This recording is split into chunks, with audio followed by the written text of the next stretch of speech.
Ada versi lain, seratnya namanya Purwocarito. Purwocarito itu yang nanti dari yang telur tadi ketika menetas kuningnya jadi Manik Moyo, putihnya jadi Semar Ismoyo, dan kulitnya jadi Togog Tejo Mantri. Jadi itu kulitnya. Itu versi-versinya para wali. Dan di balik itu pasti ada visinya. Jadi kamu kan nanti ada versi juga bahwa Semar itu ya Nabi Sis itu.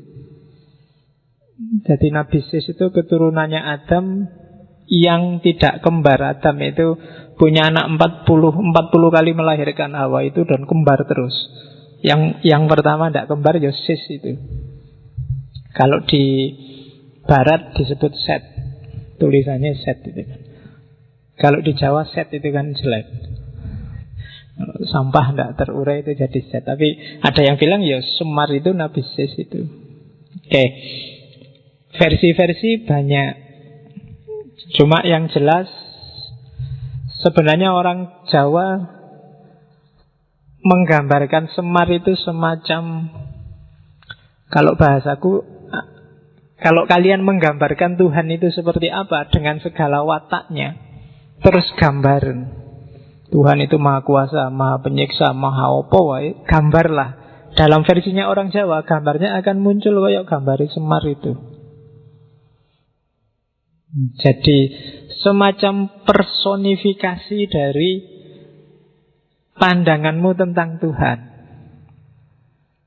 Dan bagi orang Jawa kalau digambar seperti apa, ya gambarin nanti kayak Semar itu. Itu manusia bukan manusia. Disebut anak kecil juga ndak, orang tua juga ndak. Antara nangis apa ketawa ndak jelas dan itu Semar. Oke. Kita lihat ya satu-satu, pelan-pelan. Saya bilang tadi ada Jawa kuno, ada Hindu, ada Islam. Tiga-tiganya pakai Semar. Nanti kalau kalian yang suka Syekh Siti Jenar, di beberapa suluk disebut di antara yang ditemui oleh Syekh Siti Jenar ketika bedah tanah Jawa itu Semar ini. Ya sebutannya Danghyang, bahasanya orang awam Danyang. Jadi Danghyang Semar, termasuk Wali Songo generasi pertama yang dari Persia, Syekh Muhammad Bakir Al-Farisi, yang oleh orang Jawa dikenal sebagai Syekh Subakir. Wali generasi pertama yang harus berjuang mati-matian bedah tanah Jawa untuk menyebarkan Islam. Dia juga harus pamit sama danyangnya yang namanya Semar. Oke, jadi danyang itu Danghyang, di situ tak sebut ya. Kalau dang itu semacam kata sandang. Kalau sekarang ada si, ada sang, itu Danghyang. Cuma kata sandang untuk memuliakan dewa atau leluhur. Itu dang, sama kayak sang, sama kayak ra. Makanya kalian sering dengar istilah sang hyang. Ya kan? Hyangnya sendiri, hyang itu sesuatu yang disucikan, disakralkan. Jadi sang hyang itu kayak sang suci. Dang hyang juga sama, kayak sang suci. Jadi hyang itu spiritual. Makanya ada kahyangan. Kahyangan itu surga, tempat yang suci, tempatnya orang-orang suci, itu kahyangan. Di Bandung ada Parahyangan. Di Jawa Tengah ada Dihyang. Dihyang itu tempat bersamayamnya dewa-dewa. Terus di lidahmu terus jadi Dieng.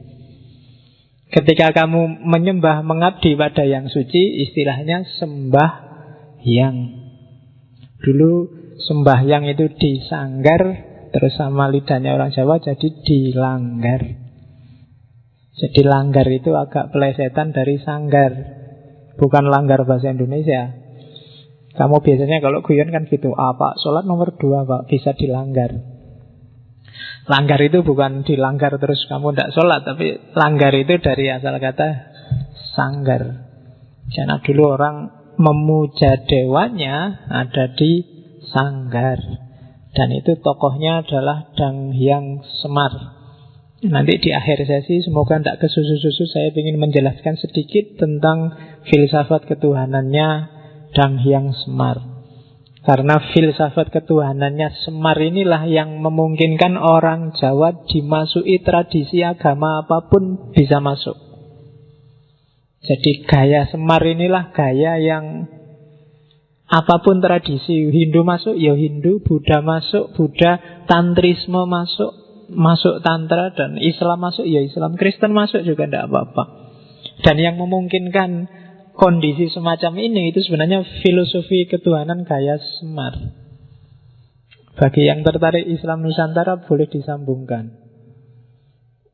Islam yang gaya Semar. Tidak ada ya Islam madhab Semar, kamu nanti dimarahi, dianggap aliran sesat lagi. Tambah satu lagi alirannya, Islam madhab Semar. Padahal itu dipakai oleh para wali ideologi, dan beberapa tokoh sufi juga sebenarnya ajarannya mirip-mirip aja sama Dang Hyang Semar. Terus nanti Hindu masuk. Hindu yang masuk ini nanti, ketika Hindu masuk, ada semacam adaptasi. Dikesankan bahwa Semar ini mengejawantah apa?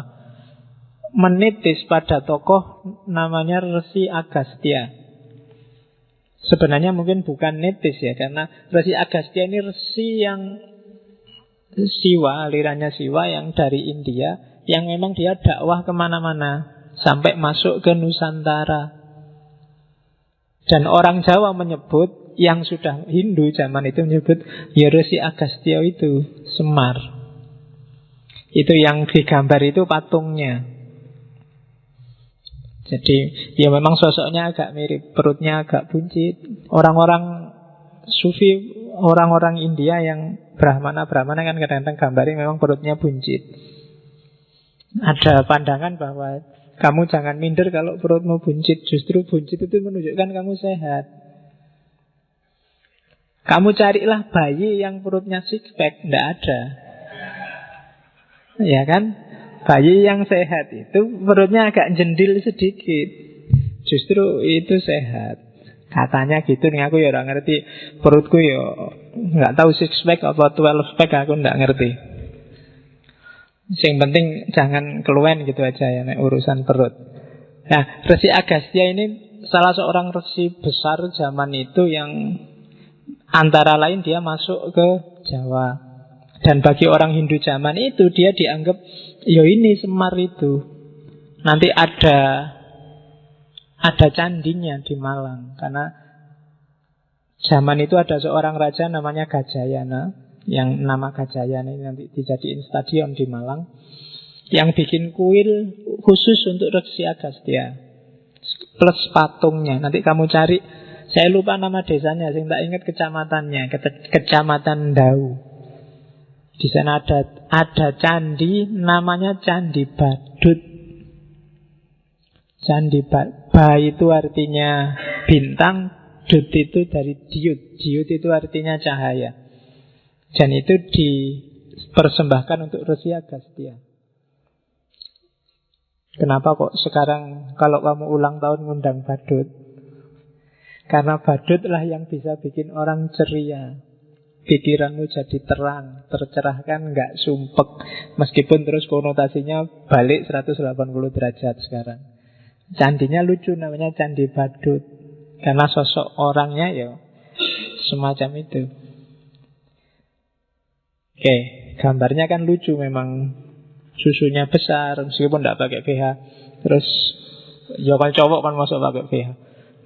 Perutnya jendil. Dan kalau dalam cerita pendeta yang kawin itu Resi Agastya ini. Karena di antara ujiannya dia adalah dia jatuh cinta sama putri seorang raja. Kamu cari sendiri, kamu baca sendiri ya. Semangat yang dibawa di Hindu mirip kayak semangatnya Dang Hyang Semar. Oh ternyata tidak beda ya sama ajarannya Semar dulu. Kok dilihat dari sosoknya jangan-jangan ya ini Semar itu. Nah itu Resi Agastya. Nanti nitis banyak dalam sejarah Termasuk di puncaknya sebelum Islam datang, Mojopahit. Ada seorang resi, kamu hanya kenal gelarnya, Sabdo Palon. Itu bagi orang Jawa zaman itu, dia juga titisanis Semar. Karena ajaran-ajaran yang dibawa sangat mirip dengan itu. Nah, nanti selanjutnya Wali Songo datang. Semar dipakai lagi oleh Sunan Kalijogo dan kawan-kawan. Cuma sekarang dimasukilah visi keislaman. Dan mudah. Kenapa? Karena roh dan semangat ajarannya sama sebenarnya.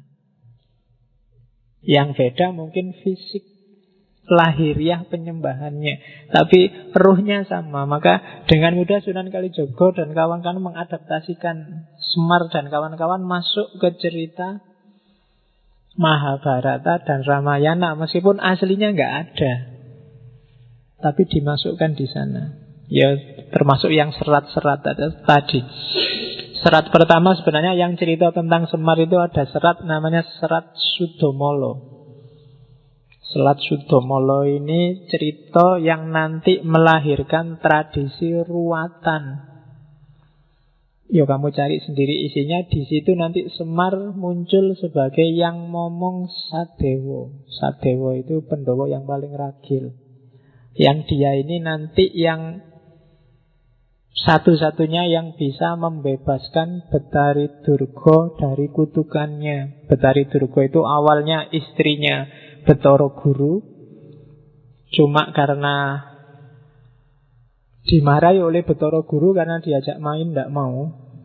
Jadi suatu ketika jalan-jalan di atas laut, Betara Guru, ya istrinya sih namanya Dewi Umo. Dewi Umo ini ya karena cakep, pas jalan-jalan Betara Guru ingin ngajak itu. Kamu ngerti itu ya?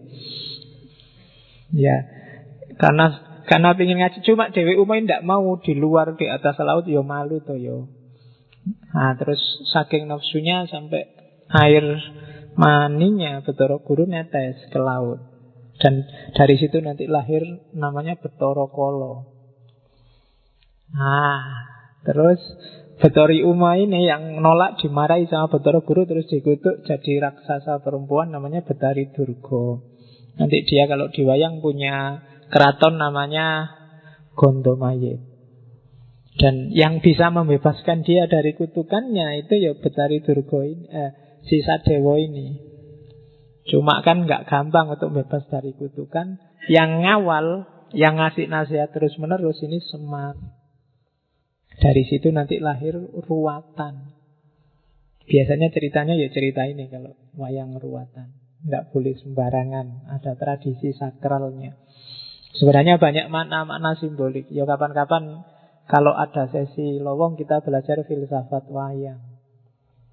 Karena filosofinya lumayan. Cuma kapan-kapan saja. Hari ini kita kenal Semarnya dulu. Kita kenal, saya bilang kita masuk ke pinggir-pinggir, nyari bungkus-bungkusnya dulu. Ada apa yang kita bisa ambil dari Semar. Dimulai biar banyak hikmahnya. Dongengnya kapan-kapan atau kalian baca sendiri ceritanya. Gue tak cerita gitu.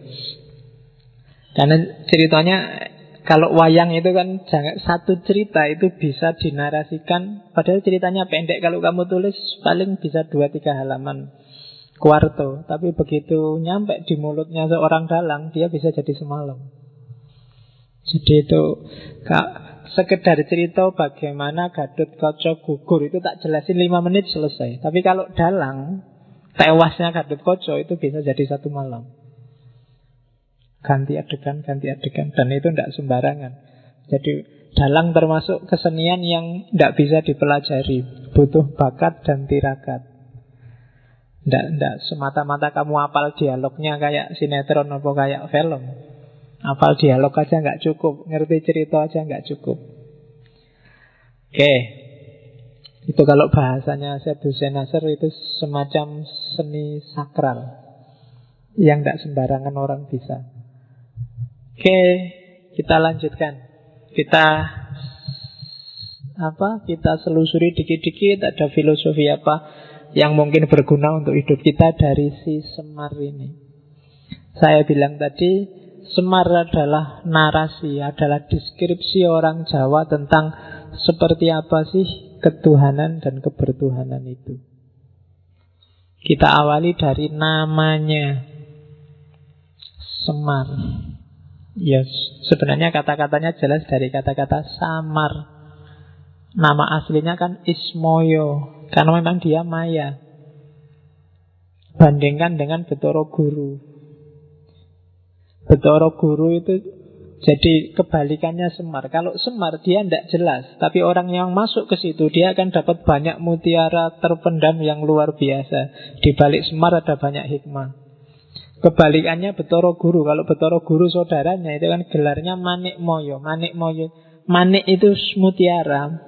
Cuma dia manik yang moyo. Dari luar kelihatan mutiara, tapi kalau diselami sebenarnya nggak ada apa-apanya. Dia hanya formalitas. Maka kalau sedang gegeran, Betara Guru akan kalah kalau Semar sudah marah. Jadi karena memang levelnya beda. Semar ini misterius. Kalau Betara Guru itu jelas, tegas. ABC-nya kelihatan, mana halal, mana haram jelas. Tapi kalau Semar ini misterius. Misterius itu kan lebih menarik daripada yang jelas dan tegas. Oke, kamu juga gitu. Jangan jadi orang yang gampang ditebak. Rodok misterius sidik gitu loh. Kalau orang gampang ditebak itu cepat selesai. Pacarmu juga cepat bosen. Jangan mau gampang ditebak. Kalau hati-hati loh pacarmu selingkuh. Alah, tenang aja, nggak mungkin selingkuh. Aku sudah ngerti. A sampai Z dia itu tidak enak. Orang dikejar-kejar itu karena misterius. Begitu kamu selesai dan nggak misterius, nggak ada orang ngejar-ngejar kamu. Sudah jelas. Oke, Semar, maya. Jadi Ismoyo.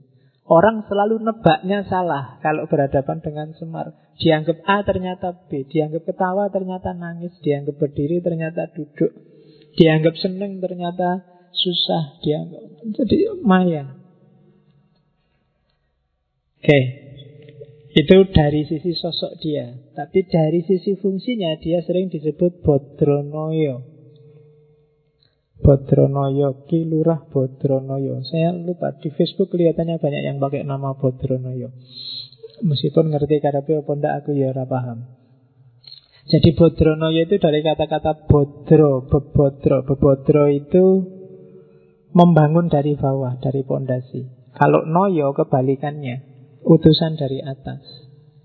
Jadi Semar adalah sosok yang dari atas ke bawah sekaligus dari bawah ke atas.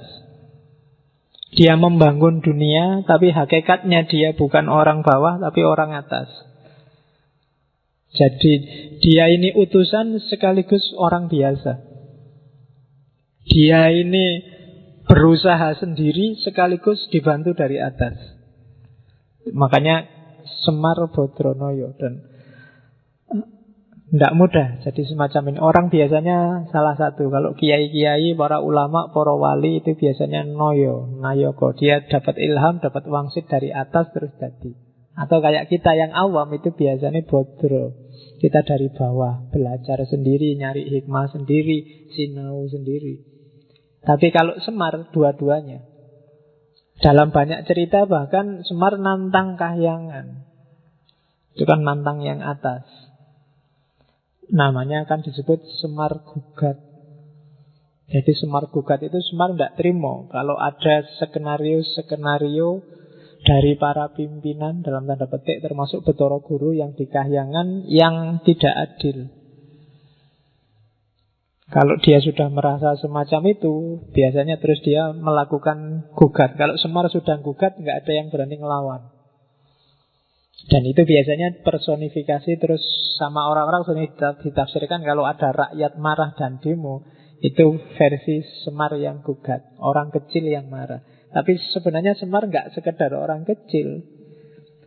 Dia orang kecil sekaligus orang besar. Dia dari bawah sekaligus dari atas. Itu filosofi namanya Semar. Dan sampai di level ini sebenarnya ini sudah kecanggihan ramuannya para wali. untuk menyatukan di satu sosok sekaligus seorang filosof sekaligus seorang wali. Itu agak berat. Bodronoyo. Kalau dalam tradisi Persia kan ada beberapa filosof yang sekaligus wali. Filosof ketika berhadapan dengan manusia, di hadapan Allah dia seorang wali. Ya mungkin kenal model-model Ibnu Arabi, Jalaluddin Rumi dan kawan-kawan. Itu bisa digelari Bodronoyo. Dari bawah ke atas sekaligus dari atas ke bawah. Dan itu seperti apa hakikatnya pasti misterius, susah ditebak, makanya digelari Semar. Di luar dua nama ini dia punya puluhan nama sesuai cerita masing-masing. Setiap cerita kadang-kadang ada namanya sendiri. Tapi yang utama ini Semar dan Bodronoyo. Oke, itu dari segi nama. Sekarang dari segi fisik. Harus pakai kacamata sekarang. Jadi coba cek gambar itu. Kalau narasinya Semar itu bukan laki-laki, bukan perempuan. Meskipun selama ini kesanmu selalu laki-laki ya, karena dunia ini agak patriarkal, seolah-olah Semar itu cowok. Sebenarnya dia tidak laki-laki, tidak perempuan. Terus tangan kanannya ke atas, tangan kirinya ke belakang. Jadi kalau jalan mungkin ada yang sering nonton wayang wong apa dulu Ria Jenaka, selalu tangan ini ke atas terus satu tangan ke bawah. Kamu bisa bandingkan dengan tarian Whirling Derwishnya Rumi. Itu kan juga satu tangan ngadep ke atas, satu tangan turun ke bawah. Itu simbolisme bahwa kita tunggu anugerah dari atas, tapi kalau sudah dapat, pada saatnya harus kamu bagi ke bawah. Jangan egois. Ilmumu, pengetahuanmu, kemampuanmu, bakatmu, kapasitasmu, itu semua kan pemberian dari atas. Cuma jangan berhenti kamu nadong ke atas. Pada saatnya kamu harus ngasih ke bawah. Dan itu simbolisme Semar versi Poro Wali. Terus yang ketiga, dia anak-anak sekaligus tua. Wajahnya sangat tua, tapi dia punya kuncung sehingga kesannya kayak anak-anak. Kalau kalian kan wajahnya tua, tapi aslinya kan ya. Nah kalau Semar itu anak-anak sekaligus orang tua. Jadi manusia yang utuh, insan kamil itu ya harus lengkap. Dia punya sisi anak-anak yang jernih, tapi juga punya sisi orang tua yang matang. Anak-anak itu kan jernih, pikirannya belum ada apa-apanya, belum terkontaminasi macam-macam. Sementara orang tua itu menang di matang. Jadi wajahnya sangat tua tapi punya kuncung, berarti dia matang sekaligus jernih. Dan itu berat. Tapi gambarnya ya jadinya lucu kayak gitu. Orang tua tapi punya kuncung. Oke. Terus biasanya Semar ini kalau diwayang, apalagi diwayang orang, gambarannya dia matanya rembes. Apa ya rembes itu? Bahasa Indonesianya apa matanya rembes itu? Jadi berkaca-kaca ya, berbesmili itu kan. Oh, ini kalau rembes itu terus-terusan. Jadi berkaca-kaca terus ngerem. Oh, apa ya bahasa Indonesia nggak lengkap ya. Matanya ya rembes, orang Jawa yang ngerti. Jadi selalu berair. Jadi terus berair itu. Ya. Cuma mulutnya selalu ketawa. Jadi matanya rembes, selalu berair, tapi selalu senyum, selalu ketawa. Itu gabungan antara keprihatinan dan antara duka dan suka. Itu hidup. Jadi analoginya para wali untuk menggambar manusia yang utuh itu ya bisa senang, bisa sedih. Terus, ya, dalam dialog dia sering ketawa karena lucu. Cuma di akhir ketawa nadanya mesti nangis. Itu Semar. Jadi paradok. Terus yang terakhir, dia ini sebenarnya berdiri sama duduk tidak jelas. Disebut duduk iya, disebut berdiri juga ya. Itu berdiri apa duduk yang tidak jelas. Jadi kalau di Purwocarito tadi, kenapa kok bawahnya besar sekali? Di seratnya Ronggowarsito ada cerita bahwa 3 saudara ini, Togog, Betara Guru sama Semar, satu ketika rebutan siapa yang berhak ganti Sang Hyang Tunggal. Akhirnya lomba siapa yang paling cepat makan gunung. Jadi lomba mangan gunung. Yang pertama nyoba makan itu Togog. Togog itu nekat gunung diambil ditelan. Cuma karena nggak muat terus bibirnya robek panjang itu. Makanya bibirnya terus robek. Semar yang ngerti, itu nggak bisa, kalau ditelan berarti bibirnya robek. Akhirnya yang enak dimakan dikit-dikit aja, yang penting habis. Dimakan dikit-dikit, cuma resikonya terus perutnya jadi besar luar biasa. Sebelum Betara Guru ikut perlombaan, ketahuan sama bapaknya, terus dimarahi dan diusirlah ke bumi. Itu versi Islam Jawa tentang Semar. Cuma ini sebenarnya ingin menggambarkan dia ini antara berdiri dan duduk itu tidak jelas. Makanya namanya Semar. Dia samar, dia maya. Setiap bagian dari dirinya itu sebenarnya simbol-simbol luar biasa. Dia punya banyak makna. Itu simbolisme fisiknya. Terus Semar sering digambarkan warnanya hitam. Itu tidak untuk nyindir bahwa orang Jawa kulitnya hitam. Tapi para wali punya filosofi sendiri. Karena unsur 4 itu kan api, angin. Yang paling mantap itu kan bumi. Bumi itu warnanya hitam. Hitam itu simbol dari bumi. Dan dianggap unsur yang paling tinggi. Kenapa dianggap unsur yang paling tinggi? Filosofinya 3. Yang pertama, bumi itu, tanah itu sifatnya teguh, diam, diinjak-injak, ya kan?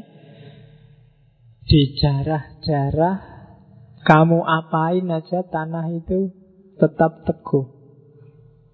Bahkan dia melindungi apapun yang semula ngerusak dia. Besok kamu mati kembali ke bumi juga, bumi tidak menjepit kamu, tidak marah-marahin kamu, ya monggo. Kamu yang tadi nginjak-injak dia, sekarang kamu dilindungi oleh bumi. Jadi bumi sifatnya diam, teguh. Manusia yang profilnya bumi itu biasanya orang yang teguh pendirian, tidak gampang terombang-ambing. Diinjak, disusah-susah, di atas dia ada apapun dia nggak terpengaruh. Itu manusia versi bumi. Bahkan yang kedua, semua unsur yang lain, api, air, dan angin, itu dia bisa eksis dalam wilayah bumi. Tapi bumi tidak pernah sombong, tidak pernah gaya. Semar itu lebih sakti dari dewa manapun, tapi dia tidak pernah menunjukkan bahwa dia orang hebat, orang sakti. Tiap hari hanya cengenges-cengenges, ngasih nasihat sama yang dia ngomong dan seterusnya. Itu gayanya bumi. Dia punya segalanya. Api bisa menyombongkan diri dengan kedahsyatannya, air dengan kekuatannya, apalagi angin. Tapi semua bisa eksis kalau ada bumi. Dan buminya sendiri nggak pernah pamer. Dia nggak pernah sombong. Yang terakhir, bumi diapain aja, dia selalu mempersembahkan yang baik-baik. Kamu jahat, kamu kurang ajar, kamu angkara murka, bumi selalu ngasih kamu yang baik. Ngasih tumbuhan, ngasih makanan, ngasih kehidupan, itu bumi. Maka Semar dikasih warna hitam, simbol dari keteguhan, simbol dari kemanfaatan, simbol dari ketidaksombongan. Apa air, api, dan angin tidak penting, penting. Tapi semua berada di bawah levelnya bumi dan tanah. Oke, itu filosofi warna hitam. Makanya Semar digambar pakai warna hitam. Jadi kalian yang kulitnya hitam tidak usah minder. Nah, filosofinya tinggi kalau ditanya kamu. Jadi kalau kulitmu kok hitam, loh jangan salah, hitam itu unsur yang paling tinggi. Karena dia melambangkan bumi. Nah, lumayan tuh kamu dapat dalil untuk pede pas kulitmu hitam. Oke, jadi itu filosofinya warnanya dia. Jadi dari warnanya kita bisa ngambil hikmah. Jadilah bumi yang tidak gampang terpengaruh, dijajah orang seperti apapun, diangkara murkai orang kayak apapun, kamu nggak terpengaruh, bahkan selalu ngasih yang baik-baik. Setinggi apapun kemampuanmu, sedahsyat apapun kekuatanmu, kamu nggak pernah menonjolkan diri. Jadi kamu dahsyat tapi tidak sombong. Kamu teguh, tidak mudah terpengaruh, dan kamu selalu memberi yang baik dan yang terbaik untuk yang lain. Itu versinya bumi. Dan bisa kamu ambil pelajaran dari sosoknya Semar. Oke, terus kelanjutannya. Semar itu kuncungnya 8. Kuncung itu ada yang di rambutnya itu. Bukan yang di belakang loh ya, di depan. Kuncung itu di depan. Nah, kuncung nih, sekarang jarang orang cukur model kuncung ya. Kalau zaman saya kecil, cukurnya mesti kuncung. Jadi sini tuwipis, terus sini tinggal kayak Ronaldo zaman Piala Dunia ya, kayak jambul. Cuma itu kalau Semar itu 8, kayak biasanya siji itu. Kalau Semar 8, jadi bisa dibayangkan. Cuma 8 ini simbol dari kekuatannya dia. Sebenarnya ini ajaran sangat sufistik dari Semar itu. Gara-gara kuncungnya itulah dia punya kekuatan tidak pernah lapar, tidak pernah ngantuk, tidak jatuh cinta. Bisa ngabot. Ya, tidak sedih, tidak capek, tidak sakit, tidak kepanasan, tidak kedinginan.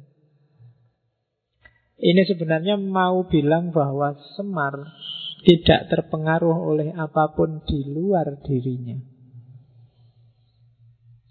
Kayak minggu lalu kita belajar Krishna itu kan, yang paling menonjol adalah jangan mudah terpengaruh oleh segala yang di luar dirimu. Lapar, ngantuk, jatuh cinta, sedih, capek, merasa sakit, panas, dingin, itu kan segala yang di luar dirimu. Dan 8 kesaktian ini sifatnya tidak agresif, tidak ofensif. Jadi kalau kamu punya sekali pukul bisa mati, itu kan kekuatan ofensif, menyakiti orang. Tapi kalau kamu punya 8 ini, selesai. Tidak ada yang bisa ngalahin kamu, termasuk para dewa. Wong kamu tidak bisa merasa sakit, tidak bisa capek, tidak bisa merasa panas, nggak sumpek, tidak jatuh cinta, wis. Itu selesai sudah. Orang saktinya kayak apa tidak akan bisa menaklukkanmu. Kamu bisa dibanting-banting, wong kamu tidak merasa sakit kok. Kamu digoda, dirayu, wong kamu tidak bisa jatuh cinta kok. Ya kan? Kamu disusah-susah, wong kamu tidak bisa capek, tidak bisa panas. Jadi selesai. Dengan 8 daya ini kamu nggak butuh kesaktian apa-apa lagi. Nah, itu kuncungnya Semar. Makanya kalau Semar sudah marah, dia tinggal teriak-teriak masuk di kayangan, nggak ada yang berani tarung sama dia. Ngapain tarung? Nanti yang tarung capek sendiri. Wong dia tidak bisa sakit, tidak bisa capek, tidak bisa panas, tidak bisa dingin. Jadi itu 8 daya kuncung. Kalian juga gitu. Kalau bisa tidak kalah oleh 8 hal ini, kalian akan sakti. Apa tuh ya? Nggak lapar, apa mana nggak lapar? Iya. Nggak ngantuk, siapa lagi? Kamu duduk sebentar ya sudah liar-liar. Tidak jatuh cinta sang soyo. Baru diputus saja kalau ada yang anu ya ayo. Bahkan sudah punya pun ya kalau ada yang lebih anu ya ayo kan. Jadi tidak mungkin. Tidak sedih, kamu tidak mungkin kan tidak bisa sedih. Tapi kalau bisa jadi nggak sedih bagus. Tidak merasa capek. Ini susah wis. Tidak menderita sakit. Tidak kepanasan, tidak kedinginan. Kalau kamu bisa mengatasi ini, kamu sakti. Koyo Semar, tidak ada yang bisa mengalahkan kamu. Yo ambil simboliknya. Itu sebenarnya simbol dari perlambang-perlambang nafsu dan daya yang ada dalam dirimu. Kalau kamu bisa menguasai, kamu sakti. Tidak lapar, ya manusia mesti lapar. Tapi lapar jangan sampai menaklukkanmu. Jangan sampai bikin kamu lupa prinsip. Jangan sampai bikin kamu menghalalkan segala cara. Itu berarti kamu sudah menaklukkan lapar. Ngantuk juga begitu, jatuh cinta juga begitu. Jangan sampai jatuh cinta bikin kamu takluk.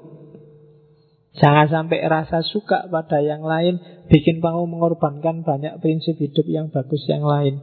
Boleh jatuh cinta tapi kuasai dan taklukkan jatuh cinta di bawah kontrolmu. Taklukkan itu semua, maka kamu jadi sakti. Bukan berarti nggak bisa lapar, nggak mungkin. Bisa lapar, tapi kamu tidak akan kalah hanya oleh lapar. Itu simbol 8 daya yang ada di kunjungnya Semar. Kelihatannya simpel kalau diomongkan. Cuma nek dipraktekke ndak gampang, tapi harus latihan. Ya kan? Jalan banyak kamu sejak manusia langit kan dikasih banyak sekali alternatif untuk jadi manusia yang utama. Ya pilihlah salah satu yang kamu merasa cocok. Oke, jadi hari-hari ini kita levelnya belum orang yang melakukan suluk ya, tapi kita baru orang yang milih jalan. Nanti kamu pilih yang mana ya monggo. Jangan GR kamu merasa, wah saya sekarang sedang suluk. Suluk apa, kamu jalannya aja belum paham. Suluk itu kan orang yang menempuh perjalanan. Untuk bisa menempuh perjalanan kamu harus paham jalannya. Begitu salah jalan, kamu akan dianggap sesat. Nanti diserbu FPI dan kawan-kawan. Oke, jadi itu 8 daya kunjung. Nah, sekarang posisinya Semar.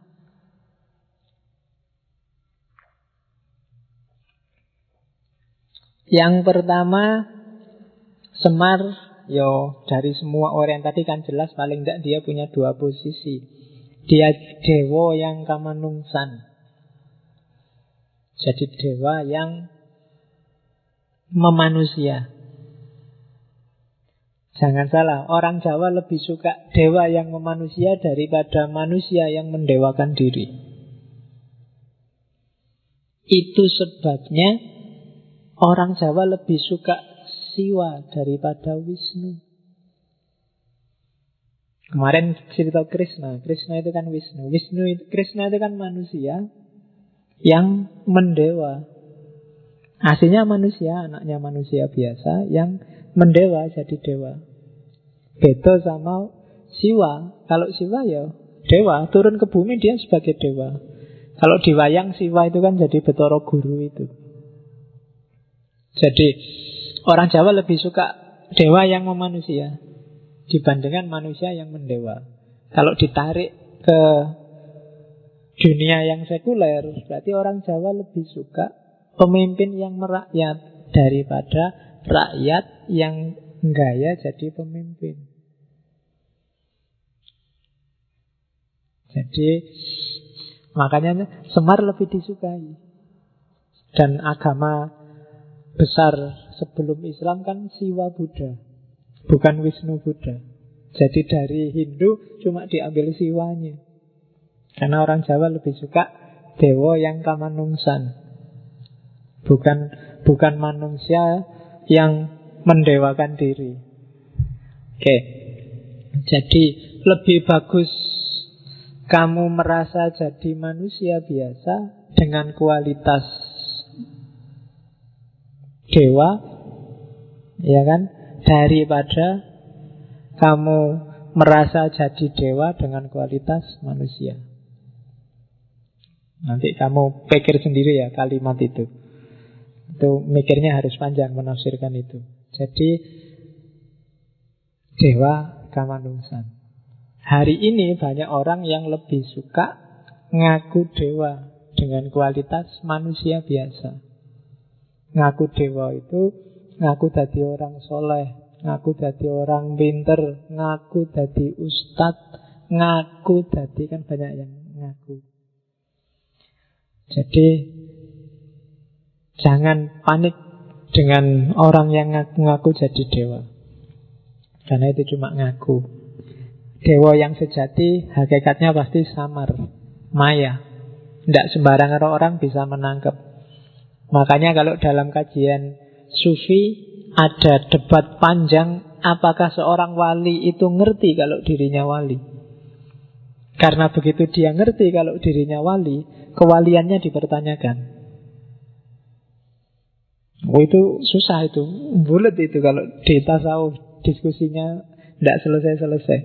Di hikam itu masih debatable, tafsirnya bisa macam-macam. Jadi apakah seorang wali itu ngerti? Kalau ada yang bilang kalau dia wali yang sejati dan sampai di puncak kewaliannya, justru dia dijaga oleh Allah dari ngerti kalau dirinya wali. Karena begitu dia ngerti kalau dirinya wali, pasti di situ ada rasa akunya. Rasa dirinya sendiri masih ada, dirinya sendiri sebagai wali itu.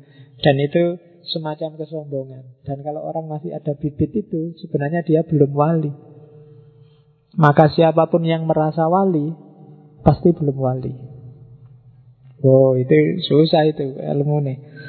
Kamu padahal sudah bercita-cita jadi wali sejak kemarin, tapi kok ya teori ini berubah. Termasuk kalau kamu merasa jangan-jangan aku ini wali, Pak, padha wae, itu jenisnya. Jadi justru yang wali yang sejati nggak mikir ke situ. Jadi dia merasa orang yang paling kotor, orang yang paling jauh dari Allah, orang yang paling banyak dosa.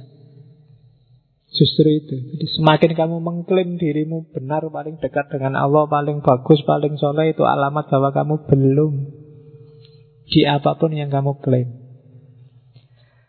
Oke, yang kedua, Semar sebagai ponokawan ya. Kalau orang sering salah menyebutnya punokawan, sebenarnya yang pas ponokawan. Pono itu artinya jernih, visinya jelas. Jadi Semar dan anak-anaknya jadi ponokawan, maksudnya dia jadi teman yang jernih, punya visi jelas bagi juragannya, bagi yang dia temani. Maka para Pendowo itu punya ponokawan, dia punya teman yang mikirnya jernih. Di pono itu artinya kejernihan visi, kejernihan pemikiran. Jadi Semar posisinya itu teman paling bagus bagi orang yang dia temani, ponokawan. Jadilah kalian semua ponokawan. Selama ini kamu selalu menerjemahkan punokawan itu kan pembantu. Sebenarnya enggak. Punokawan itu teman yang bisa ngasih nasihat jernih, bukan nasihat tendensius. Tidak sekedar basa-basi untuk menyenangkan, yang berani bilang jelek kalau jelek, bagus kalau bagus. Yang bisa ngasih solusi kalau ada persoalan, yang bisa mendudukkan permasalahan sesuai porsinya. Itu namanya ponokawan. Dan itu yang dilakukan oleh Semar pada Pendowo, pada yang dia ngomong. Jadi kalau tuannya sudah mulai tidak beres, dia tidak segan-segan ngeritik. Itu ponokawan, teman yang jernih, yang bisa diajak diskusi.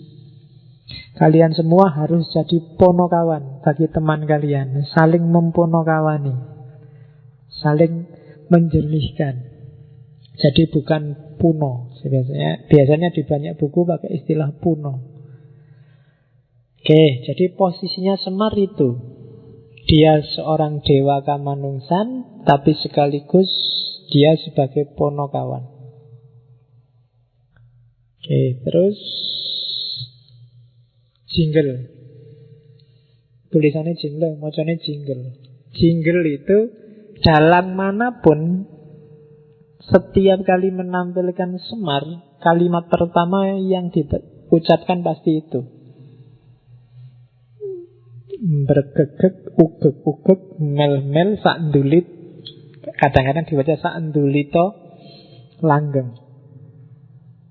Kadang-kadang nggak pakai langgeng tapi ole-ole. Tapi itu intonasinya lucu, karena saya bukan dalang ya ora iso lucu. Mungkin yang kamu bisa dalang bisa mengintonasikan itu dengan bagus. Jadi bergegek, ugek-ugek, mel-mel, sakndulit, langgeng. Bergegek itu kamu diam nggak ngapa-ngapain. Ugek-ugek itu bergerak-gerak. Mel-mel itu mengais-ngais, nyari makan. Sakndulit ya sakndulit. Langgeng itu abadi. Itu filosofi hidup untuk aktif, jangan pasif. Bergegek daripada kamu bergegek, ugek-ugeklah, gerak-geraklah, berupayalah, berusahalah. Mel-mel, yaitu makna harafiahnya nyari makan. Tapi cari apapun yang memang kamu ingin cari. Mimpimu apa, tujuanmu apa, kais-kaislah. Sakndulit, meskipun hasilnya cuma sangat sedikit, cuma sakndulit. Sakndulit itu kalau kamu pakai sabun colek terus mau culit, itu kan sakndulit namanya. Cuma akan langgeng. Kenapa langgeng? Kamu nikmati karyamu. Rasanya beda daripada kamu dikasih orang atau tidak menghasilkan apa-apa. Kamu nulis sendiri dan jelek, itu lebih langgeng daripada jiplak tulisannya orang lain. Nulis jelek itu sakndulit kan, isone mau sidik pak jelek lagi, tapi itu langgeng, lebih abadi, lebih masuk dalam jiwamu. Jadi jangan bergegek. Nah, barang siapa yang sekarang bergegek, ugek-ugeklah. Nah, lo itu nasihati Semar. Mel-mel sakndulit langgeng. Jadi yang sedang merasa diam, tidak punya karya, tidak aktif, pasif, hidupnya monoton, rutinitas yang tidak membuahkan apa-apa, ugek-ugeklah. Gerak-geraklah. Hasilkan sesuatu. Entah itu pikiran, entah itu perbuatan, entah itu produk apa. Tapi hasilkan sesuatu. Sekecil apapun, sejelek apapun, dia akan langgeng. Dia akan abadi. Nah, jadi tidak sekedar lucu. Kalau di dalang itu moconnya lucu, dan biasanya yang lihat ketawa. Tapi di balik itu ada filosofi yang luar biasa. Jangan diam, jangan bergegek saja. Kalau kamu bergegek saja, tesismu nggak selesai-selesai, skripsimu nggak beres-beres, ya kan? Ugek-ugeklah, gerak-geraklah, apa ngono, moco-moco apa, nulis-nulis apa, nambah pengetahuan apa. Dapat sakndulit nggak apa-apa, lama-lama jadi sak gunung. Gitu loh. Jangan pasif. Nah, selama ini kita bergegek terus, tidak pernah ugek-ugek. Maka dimarahi oleh Semar.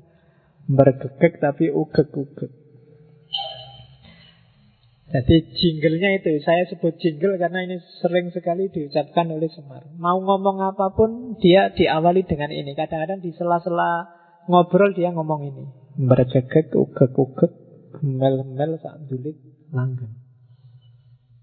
Ya, dengan intonasi dan nada khas Semar. Oke, kalau di Ponokawan, Semar itu kan punya 4 anak yang bukan lahir dari istri. Jadi ada Gareng, Petruk, 3 anak, Gareng, Petruk, Bagong. Sebenarnya itu simbol-simbol. Kalau Bagong itu simbol revolusi, karena dia selalu bantah. Kalau Gareng itu simbol kritisisme. Dia selalu mempertanyakan. Kalau Petruk itu simbol tidak terikatan oleh aturan, pokoknya oleh dunia di level apapun. Itu Petruk, yaitu ciptaannya para wali. Revolusi jadi bagong itu dari bahasa Arab sebenarnya bago. Bago itu kan semacam bangkang. Jadi oleh para wali ya semangat revolusi. Tadi ada Semar Gugat, itu karakter bagongnya yang muncul. Meskipun kalau di Jawa hari ini, di Indonesia, bagong itu kan yang kamu bayangkan simbol orang yang gendut. Wah, gendut itu besarnya sak bagong. Nah, ya memang Bagong ini kalau di wayang ceritanya dia lahir dari bayangannya Semar. Jadi Semar itu punya bayangan, terus bayangannya karena Semar gendut, ya jadinya dia gendut. Kalau Petruk itu anak angkat, anaknya Raja Jin, namanya Petruk. Makanya dia gelarnya Petruk, lurah kantong bolong. Jadi kantong bolong itu ya saya bilang tadi, dia nggak terikat oleh apapun yang duniawi. Barang apapun masuk, ya karena kantongnya bolong, ya hilang lagi, merosot lagi. Jadi nggak ada apapun yang bisa mempengaruhi dia. Jadi sekali-sekali kalau ada apa-apa, kalian pakailah aji-aji kantong bolong. Aji-aji kantong bolong itu suka-suka orang mau nabrakin kita apa, mau ngasih kita apa, tapi kita cuek aja biar masuk telinga kanan, keluar telinga kiri. Itu aji-aji kantong bolong. Mungkin di momen-momen yang ketika kalian itu tidak penting, itu tidak harus, itu penting. Hari ini kan banyak hoak, kamu ribut opo-opo, ada isu, ada gosip yang tidak jelas. Itu kadang-kadang pakailah jurusnya Petruk, kantong bolong. Jadi kalau besok kalau ada orang ngomong hoak, ya kamu bikin aja komentar kantong bolong. Biar aja masuk tapi nanti akan keluar lagi. Jadi nggak harus dipikir serius. Nah, itu Punokawannya Pandhawa. Gareng, Petruk, Semar, Bagong. Terus kita masuk ke ajaran sekarang. Yang tadi di awal kan gambaran fisiknya, filosofi yang kita ambil dari fisik. Jadi fisiknya saja punya makna filosofis yang luar biasa. Itu makanya kita tidak bilang sebenarnya sosok Semar itu ideal orang Jawa tentang ketuhanan dan kebertuhanan.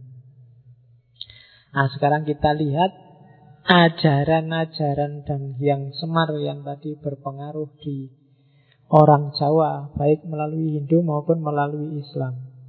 Banyak istilah yang kita dengar, khususnya di dunia Jawa, apalagi kita hidup di Jogja. Inti ajarannya ini dijadikan slogan di mana-mana adalah ojo dumeh, eling sama waspodo.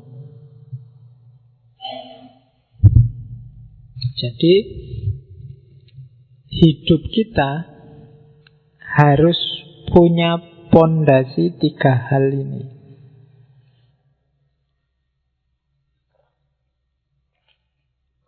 Ojo dumeh, eling sama waspodo.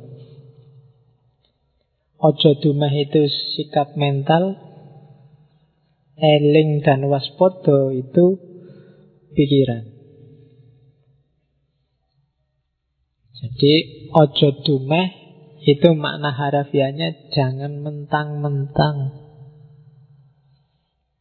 Di level apapun, perilaku, kata-kata, ucapan, bahkan termasuk kata hati, bersitan yang muncul di hati.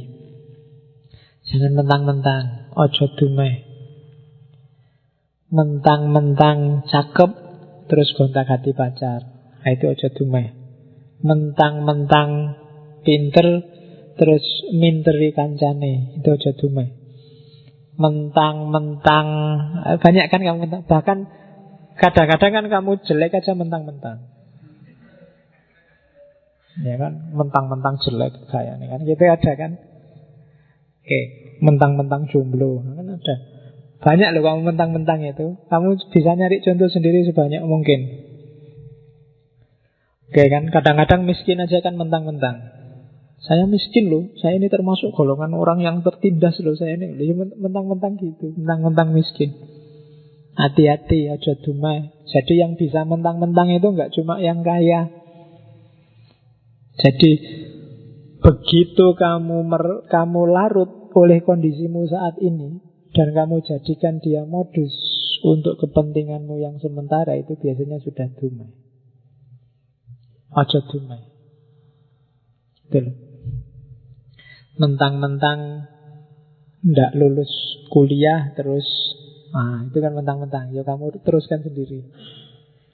Mentang-mentang jomblo kalau malam minggu terus ngapain gitu kan. Ya wis, kamu rumuskan sendiri. Pokoknya aja mentang-mentang. Termasuk laki-laki dan perempuan. Kadang-kadang jangan salah, perempuan mentang-mentang juga ada. Mentang-mentang perempuan apa-apa pengen didahulukan. Kan ada ladies first kan gitu. Meskipun ngantrinya telat, kan ladies first, minta pertama. Itu termasuk. Cowok juga begitu. Mentang-mentang cowok, banyak sekali contohnya. Mentang-mentang santri, mentang-mentang ikut ngaji filsafat, sekarang kemana-mana ngomongin filosofis. Nah, itu termasuk mentang-mentang. Baru ngerti 1-2, wah kemana-mana sudah berfatwa filsafat. Ojo dumeh.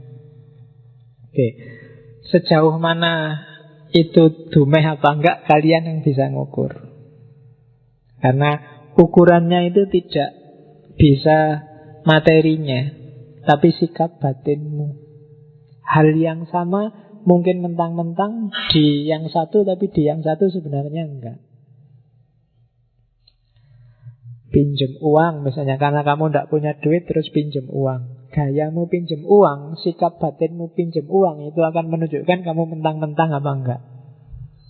Termasuk ketika kamu ngutangi. Sikap batinmu ketika ngutangi temenmu itu bisa beda antara kamu mentang-mentang dan enggak mentang-mentang. Yang ngerti kamu sendiri.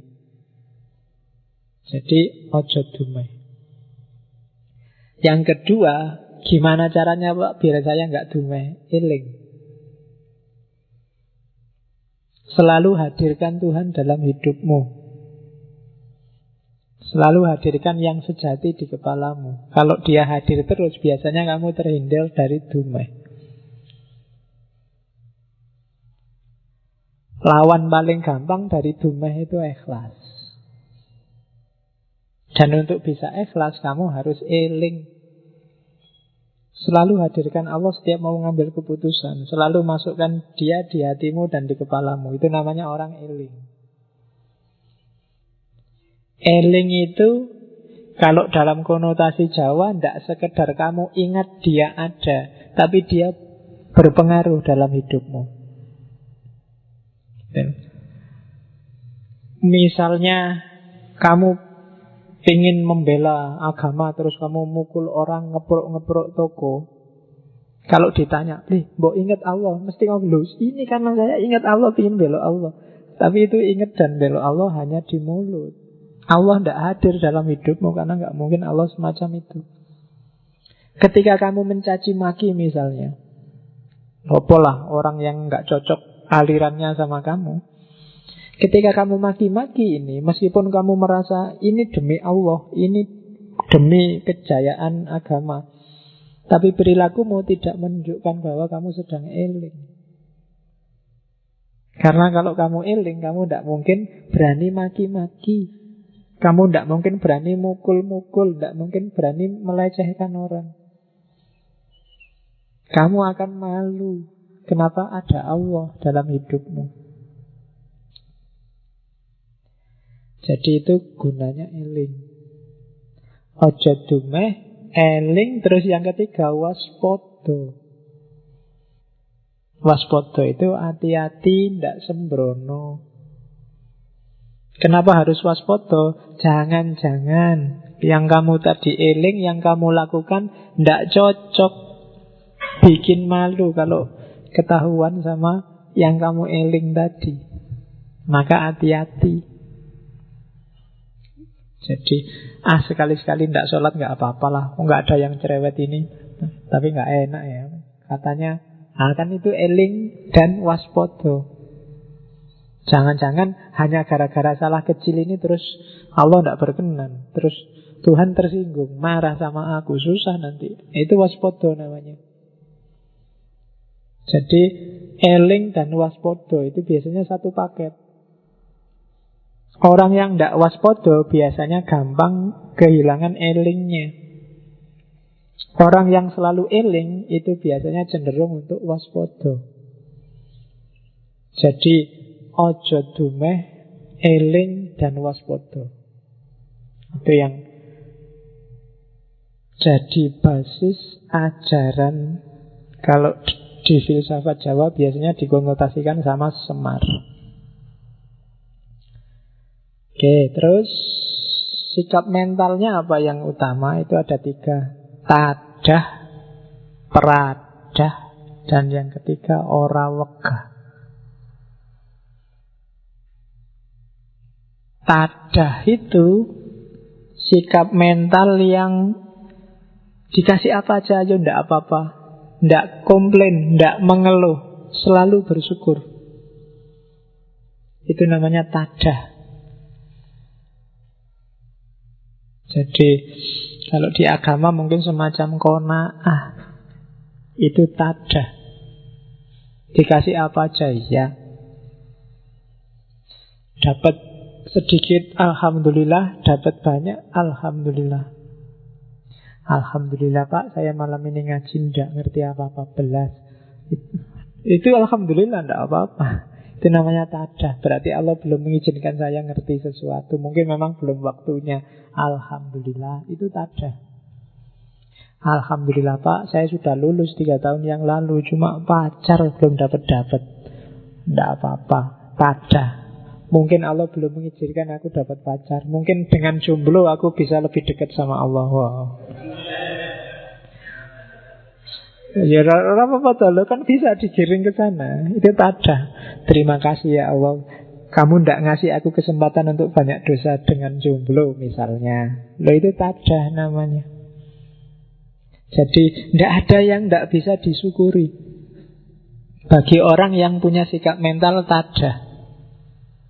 Dapat E, alhamdulillah dapat E, berarti aku harus belajar lagi.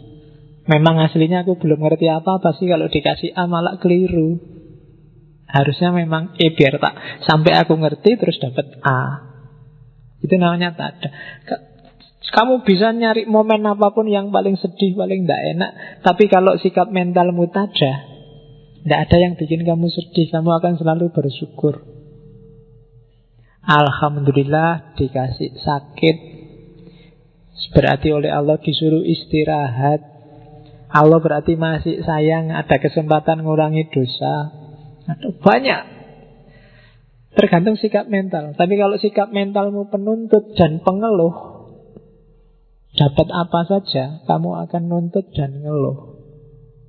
Kamu lulus kumlot aja kan mengeluh. Buat apa Pak kumlot? Yang penting itu kan besok dapat kerja apa enggak.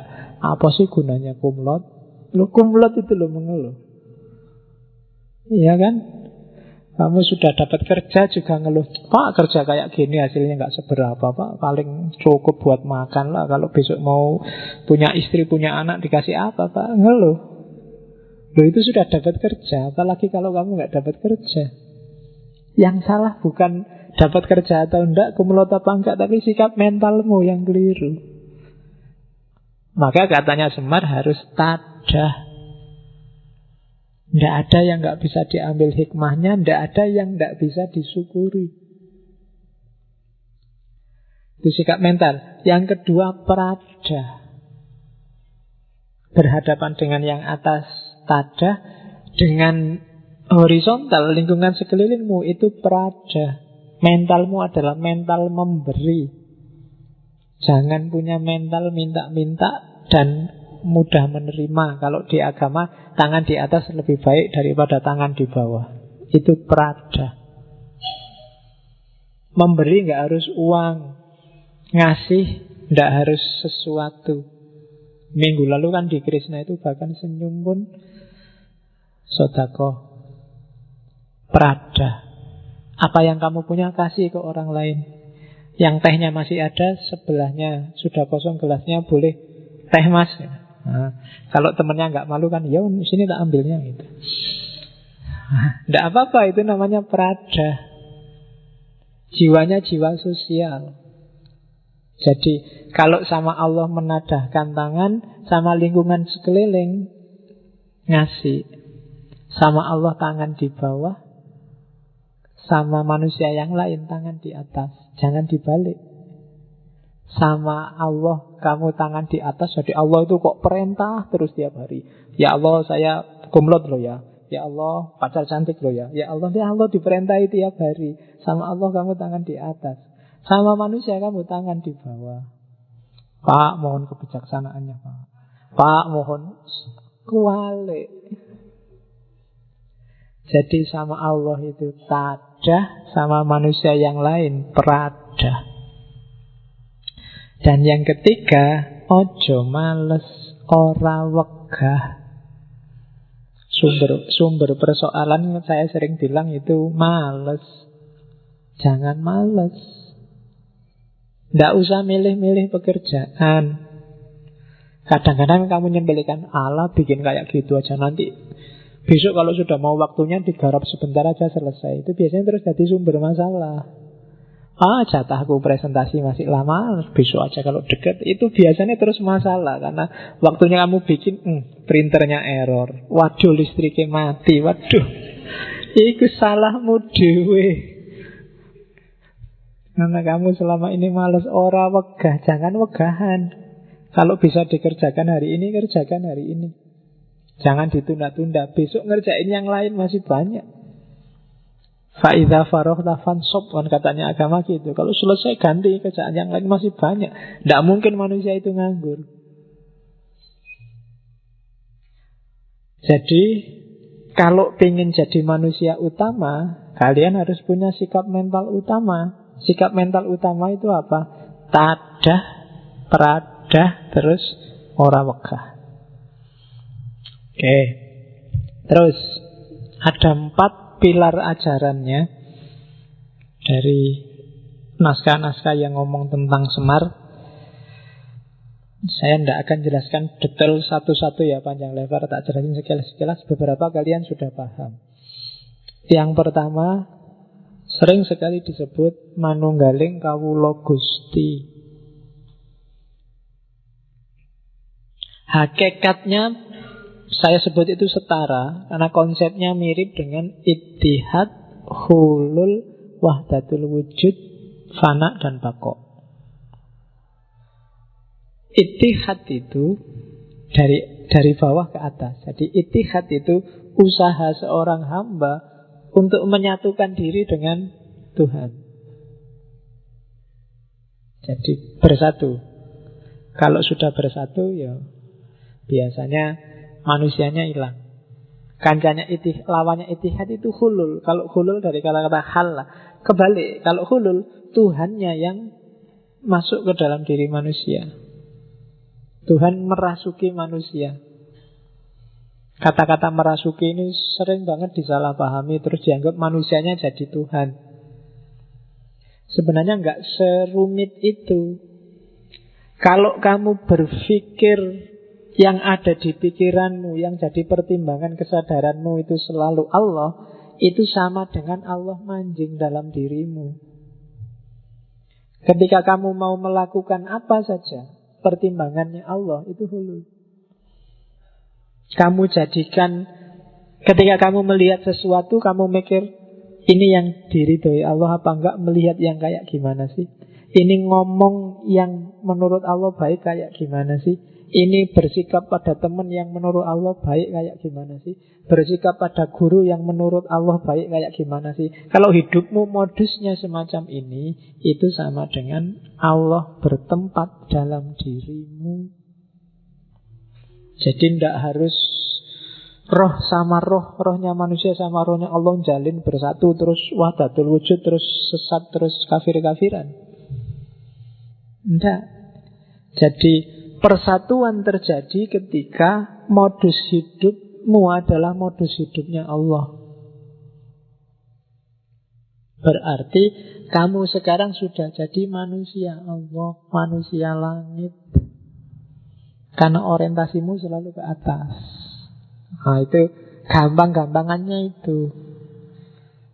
Dan orang yang bisa menghayati kehadiran Allah dalam hidupnya ini, bisa kamu sadari, kamu hayati, itu rasanya nikmat luar biasa. Itu yang bikin para sufi sering tidak mau kembali dari wilayah ini. Kadang-kadang terus ngomyang disebut satohat. Aku jatuh cinta sama Allah, indahnya dekat sama Allah. Karena dia merasakan sendiri Allah hadir dalam hidupnya. Oke, yang semacam itu namanya manunggaling kawula Gusti. Kita ini hamba. Manunggal dengan Tuhan kita berarti apa? Lenyapkan kepentinganmu, yang kamu bunyikan kepentingan majikanmu. Buruh itu kan, kalau mungkin kamu, pokoknya analoginya juragan sama buruh. Yang ada di pikirannya buruh, itu kan selalu kepentingannya juragan. Kalau buruh itu masa apa ya enaknya hari ini, itu kan tidak mikir kesenanganku apa, tapi kesenangannya juraganku. Juraganku sukanya aku bersihin kamar jam berapa, juraganku sukanya menoto kasure kayak gimana, juraganku sukanya dan seterusnya. Yang ada di pikirannya hanya kepentingan majikannya. Kondisi semacam ini disebut manunggaling kawula Gusti. Jadi modenya semacam itu. Ya kalau itu kepemimpinan berarti jangan khawatir. Kalau kamu abdikan hidupmu pada Allah, sebaliknya Allah nanti yang memperhatikan hidupmu. Kamu gak usah khawatir nanti saya makan apa, jangan-jangan kakean sholat nanti saya ndak sempat kawin, Pak. Kakean poso nanti saya ndak sempat kerja, Pak. Kalau kamu abdikan hidupmu untuk Allah, jangan khawatir, Allah yang ngopeni hidupmu. Dan level ini jalan sedalam penghayatanmu. Kalau kamu ragu-ragu, misalnya kamu hanya yakin mode ini 10%, ya Allah akan main di hidupmu 10%. Kalau kamu yakin mode ini 20%, ya mainnya Allah dalam hidupmu 20%. Kalau kamu memperhatikan kepentingannya Allah 20%, Allah memperhatikan kepentinganmu 20%. Manunggalnya semacam itu. Kalau kamu bisa 100% lebur, maka kamu jadi manusia langit, manusia Allah. Itu manunggaling kawula Gusti. Oke, itu kalau di kitab-kitab biasanya jelimet. Sebenarnya maknanya simpel. Pakai analogi tadi, juragan sama pembantu. Terus pilar yang kedua. Jadi ajaran yang pertama ngajarin kita bahwa persembahkan hidupmu secara total hanya untuk Allah. Manunggalkan hidupmu dengan Allah. Itu manunggaling kawula Gusti. Inna sholati wa nusuki wa mahyaya wa mamati lillahi rabbil alamin. Persembahkan hidupmu, ibadahmu, hidup matimu hanya untuk Allah. Oke, yang kedua, jadi hiduplah dengan kesadaran manunggaling kawula Gusti. Kesadaran bahwa semua makom hidupmu itu adalah ibadah karena kamu sedang manunggal dengan Tuhan. Bahkan ada cerita Semar itu 100% hidupnya adalah sembahyang.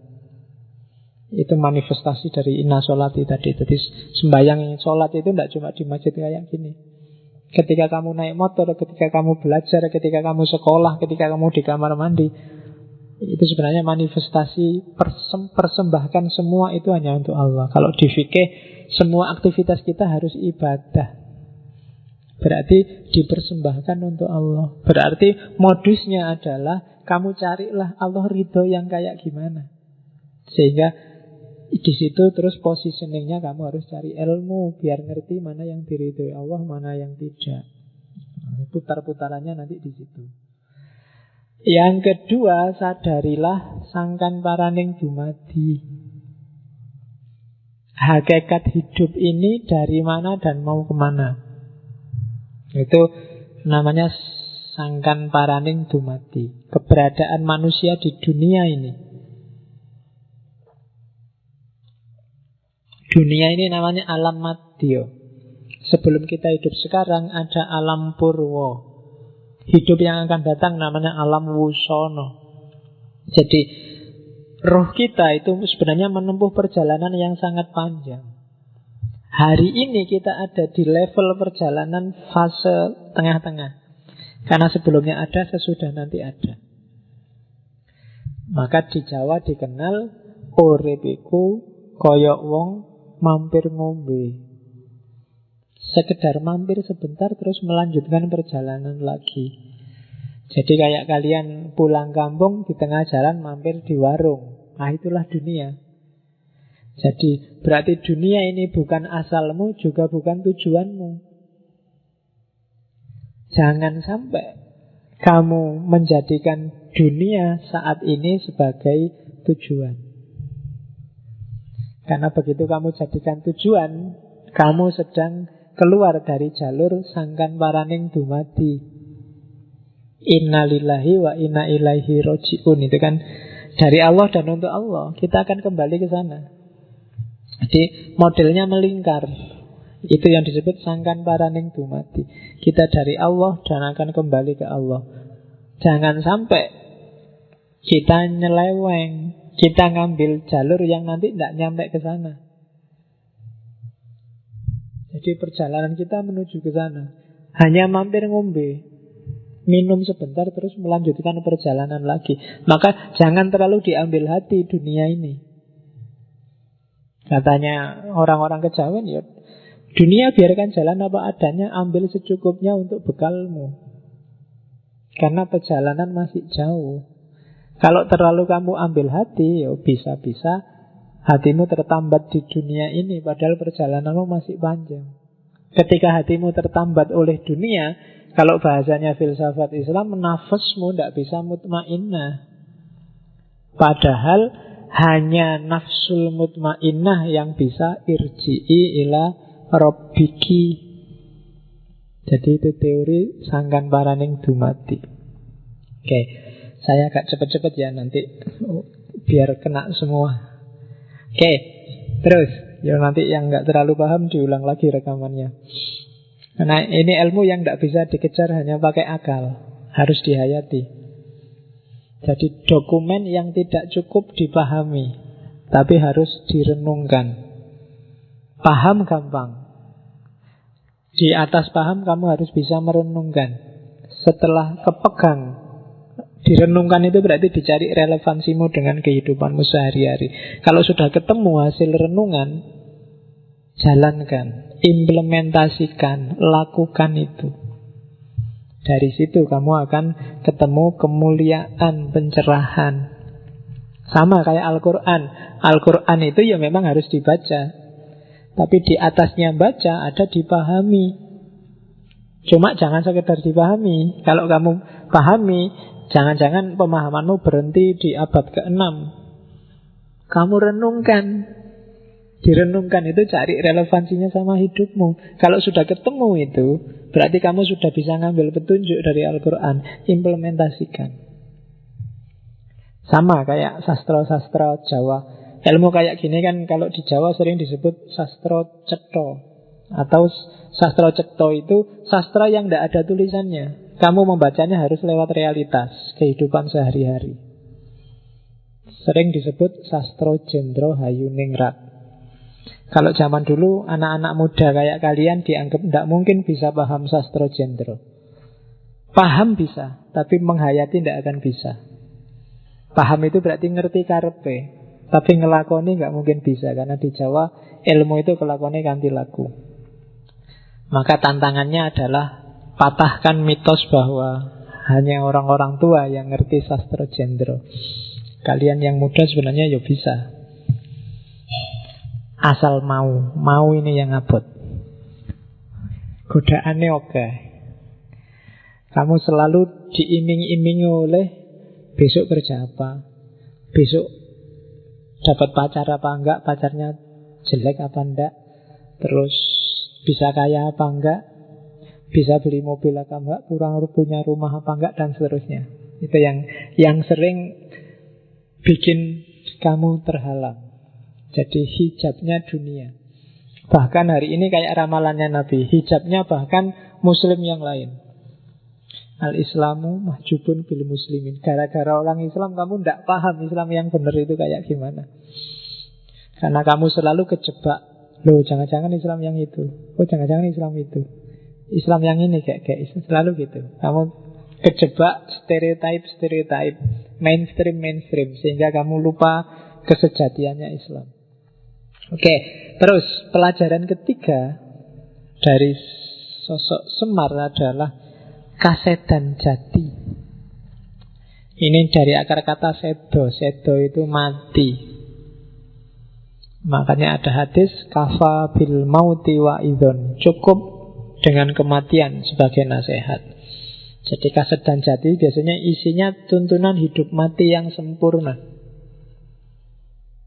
Konsep kalau di sufi kasedan jati itu setara dengan fana fillah. Fana fillah itu lenyapkan egomu, ganti dengan Allah. Lenyapkan dirimu, ganti dengan Allah. Lenyapkan keinginanmu, ganti dengan keinginannya Allah. Nah, itu fana fillah.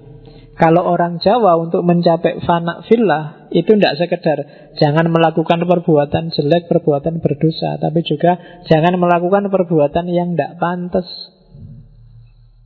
Namanya perbuatan orailok, atau perbuatan yang akibatnya negatif. Kadang disebut kualat. Jadi tidak pantas itu tidak ilok. Misalnya kalau sama orang tua ngomongnya harus sopan lo ya. Seperti apapun kondisi orang tua, sesalah apapun mungkin orang tua, tidak ilok kalau ngomong gak sopan. Gak ilok itu tidak pantas. Jadi levelnya lebih tinggi daripada baik buruk atau benar salah. Namanya tidak ilok. Ada lagi kualat. Jadi kualat itu kalau hukum, kalau di Hindu bisa kamu sandingkan sama hukum karma. Hati-hati, mungkin tidak haram, mungkin boleh saja sama masyarakat. Tapi kalau menyakiti orang, nyusahi orang, jangan-jangan nanti balik lagi kualat. Mungkin benar kamu menyesatkan, mengkafirkan dia. Cuma kalau dia hatinya sakit, dan sakit hatinya itu berdampak negatif, balik pada kamu yang menyakiti. Karena dosanya orang tersakiti kan makbul, jangan-jangan kamu kualat.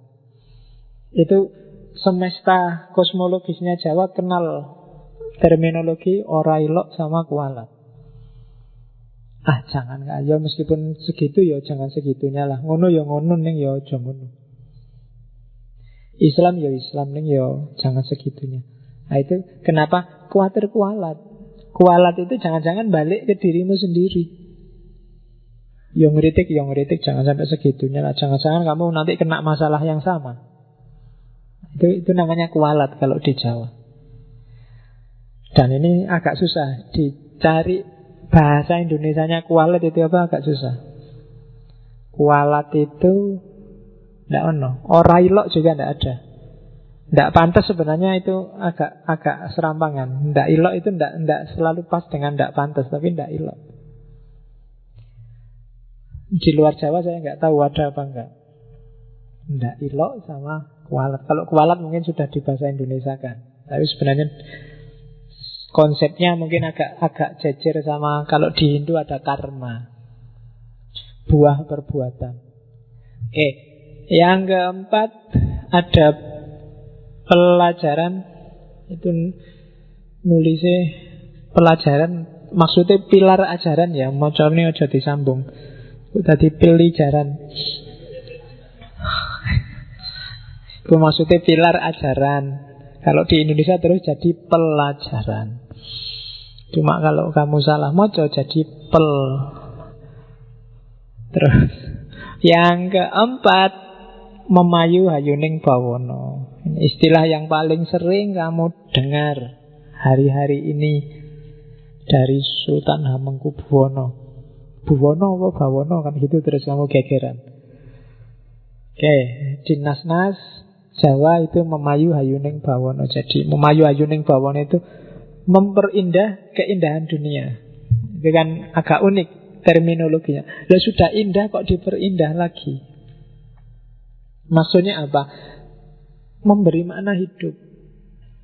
Hidup ini sudah bermakna, sudah indah, berilah makna yang indah. Caranya gimana? Memayu itu, bawono itu maksudnya dunia sekarang ya, jagat rame kalau bahasanya orang Jawa. Jadi memayu itu apa? Tanamkan kebaikan, nanti dia akan tumbuh kebaikan juga. Ini logikanya petani. Kalau kamu nanam yang baik, hasilnya juga baik. Dunia ini sudah cantik, tapi kalau kamu tidak cantik, kecantikannya akan rusak. Maka percantiklah dunia yang sudah cantik ini. Caranya apa? Berbuatlah baik. Kalau kamu berbuat baik, dunia ini akan semakin cantik. Karena buah perbuatan baikmu adalah kebaikan juga. Itu makna aktifnya. Makna pasifnya apa?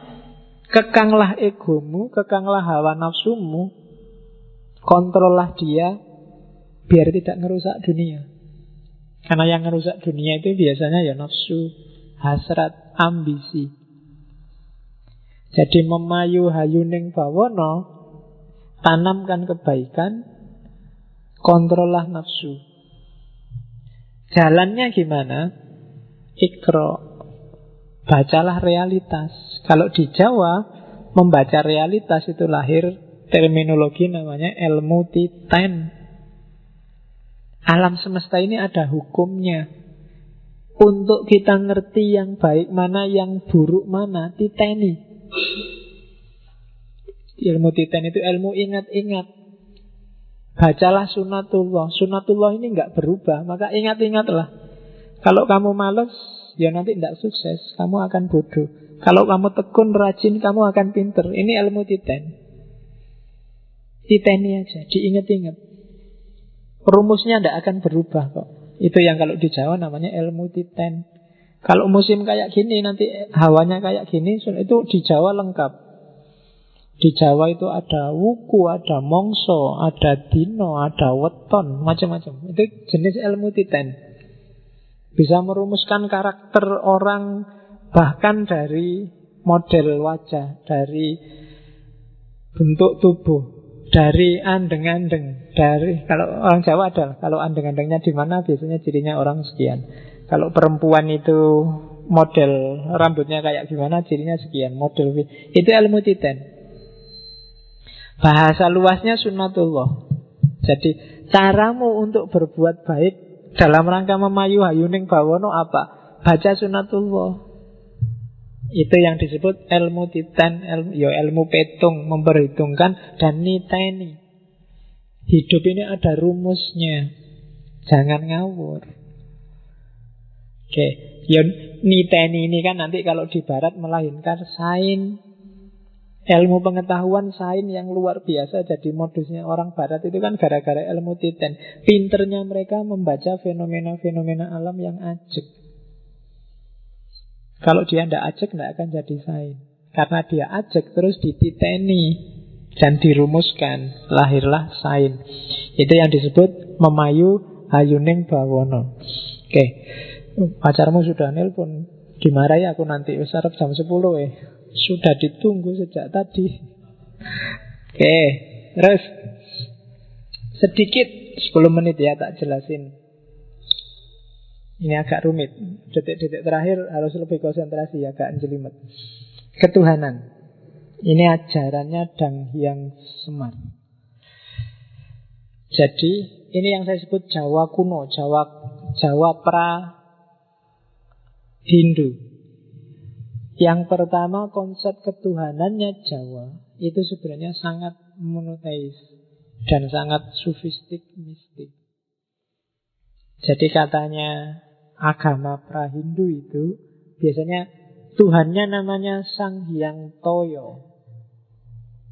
Karena Tuhannya namanya Sang Hyang Toyo, kadang-kadang agama ini disebut agama kapitayan. Apa sih Toyo? Toyo itu artinya suwung, awang-uwung. Jadi suwung itu tidak bisa dijelaskan, tidak ada apa-apanya. Makanya Tuhan bagi agama kapitayan itu Tuhan yang tan kena kinoyo ngopo. Tidak bisa dijelaskan, tidak bisa dideskripsikan, tidak bisa dibayangkan, tidak bisa dipikir, tidak bisa dibanding-bandingkan. Dia adalah hampa. Jadi suwung itu hampa, awang-awang, tidak jelas, tidak dilahirkan, tidak berawal, tidak berakhir, dan seterusnya. Statusnya maya, samar. Namanya disebut Sang Hyang To. Jadi yang maha hampa. Maka agamanya disebut Kapitayan. Cuma nanti dalam perkembangannya Tuhan yang maha hampa ini, dia mempribadi, memanifestasikan diri dalam nama dan sifat. Yang terkenal nanti dua. Contohnya kayak gini loh. Aku ini manusia, hakikatnya manusia. Tapi hari ini ketika di sini, aku mempribadikan diri, merepresentasikan diri sebagai seorang yang ngajar, sebagai dosen, sebagai guru. Tapi nanti di rumah, di depan anakku, aku mempresentasikan diri sebagai bapak. Tapi hakikatnya tetap manusia. Nah, Sang Hyang Toyo ini, yang maha hampa ini juga begitu. Di hadapan manusia, dia menampilkan dirinya. Karena kalau enggak, dia tidak akan dikenal. Kayak hadisnya Sufi itu loh. Kuntu kanzan mahfiyan fa'ahbabtu an u'rofa fakholaktul holko fabi arofuni. Jadi aku itu khazanah tersembunyi, cuma aku ingin dikenal, maka aku ciptakan makhluk. Dan lewat makhluk itulah kemudian mereka akan kenal aku. Jadi Allah sendiri yang memperkenalkan dirinya. Karena kalau Allah nggak memperkenalkan dirinya, orang nggak akan kenal dia. Kalau di Al-Quran kan dikenal Asma'ul Husna. Asma'ul Husna itu kan ketika Allah memperkenalkan dirinya. Nama kamu sebut terus nama-namanya. Nah, Sang Hyang Toyo ini juga begitu. Cuma yang dikenal dia jadi mempribadi itu kayak tadi ya, memanifestasikan diri. Manifestasinya Sang Hyang Toyo itu namanya Tu atau To. Bandingkan dengan filsafat timurnya Cina yang kenal dengan Tao. Jadi ketika Tuhan mempribadi, itu namanya Tu. Ada Tu yang baik, ada Tu yang tidak baik. Jadi kalau gambarannya biasanya di naskahnya kayak telapak tangan. Ada punggung tangan, ada telapak tangan. Alam ini kan kualitasnya dua. Ada yang baik, ada yang buruk. Yang baik itulah nanti lahir istilah Tuhan. Kebalikannya, kalau ada yang jelek, yang jahat, Tuhannya dibalik jadi hantu. Iya. Jadi sifat tidak baik. Hantu itu manifestasi. Ya sekarang kamu hantu kan konotasinya jadi wong mati.